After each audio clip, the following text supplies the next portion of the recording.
एक ऐसा इंजीनियर जो नंबर 3 के प्रति ऑब्सेस्ड थे, एक ऐसा फ्यूचरिस्ट जिनको अपने मां के द्वारा सन ऑफ लाइट की उपाधि दी गई थी, और एक ऐसा इन्वेंटर जो अपने लेखनी में संस्कृत शब्द जैसे कि आकाश और प्राण का उपयोग करके हम भारतीयों को यह सिखाते हैं कि हमारी भारतीय दार्शनिक परंपरा और हमारी भारतीय संस्कृति कितनी पूजनीय और प्रशंसनीय है। जी हाँ दोस्तों, हम आज बात करने वाले हैं निकोला टेस्ला की। निकोला टेस्ला का जन्म 10 जुलाई 1856 को ऑस्ट्रिया में हुआ था। आप निकोला टेस्ला को जरूर ही जानते होंगे क्योंकि उन्होंने alternating current, induction motor, Tesla coil जैसे महत्वपूर्ण चीजों का आविष्कार किया था। परंतु जिस टेस्ला की बात आज मैं करने आया हूं उनको शायद ही आप जानते होंगे, क्योंकि हर एक व्यक्ति के व्यक्तित्व में एक दार्शनिक पक्ष होता है और निकोला टेस्ला के व्यक्तित्व के दार्शनिक पक्ष से ऐसी महत्वपूर्ण बातें जो हम सीख सकते हैं, आज हम उसके बारे में इस वीडियो में चर्चा करेंगे। दोस्तों, जो सबसे पहली बात आप निकोला टेस्ला से सीख सकते हैं वो यह है कि हम सभी 2 वीडियोस देखने के बाद, 2 किताबें पढ़ने के बाद ये एक एजम्पशन बना लेते हैं कि साइंस केवल व केवल भौतिक चीजों का अन्वेषण करता है, साइंस केवल पदार्थ का खोज करता है, परंतु ऐसा नहीं है। निकोला टेस्ला कहते थे कि जिस दिन साइंस नॉन फिजिकल थिंग्स की इंक्वायरी करने लगेगा उस दिन साइंस एक डिकेड में इतना प्रोग्रेस कर जाएगा जितना वो कई शताब्दियों में नहीं कर पाया है।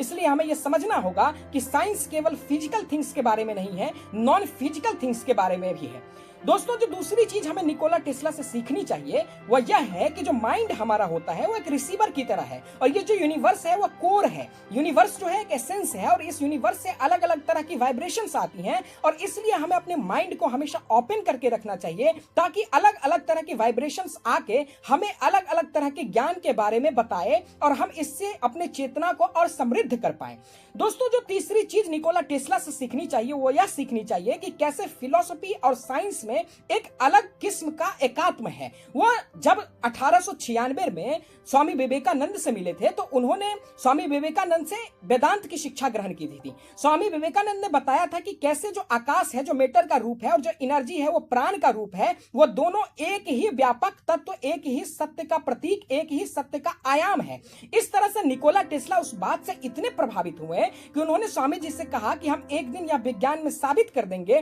कि कैसे मैटर और एनर्जी जो है वह एक ही ट्रूथ या एक ही ब्रॉडर सत्य का जो है वो रिफ्लेक्शन है, रूप है। जो सबसे महत्वपूर्ण बात आप निकोला टेस्ला से सीख सकते हैं दोस्तों वह यह है कि हमें अपने जीवन में हमेशा एकांत को वरीयता देना चाहिए। निकोला टेस्ला ने अपने जीवन में कभी भी विवाह नहीं किया और वह समझे, उन्होंने कहा कि be alone, aloneness is the secret of invention. और इस तरह से निकोला टेस्ला बताते हैं कि एकांत हमारे जिंदगी में रचनात्मकता के लिए कितना महत्वपूर्ण है।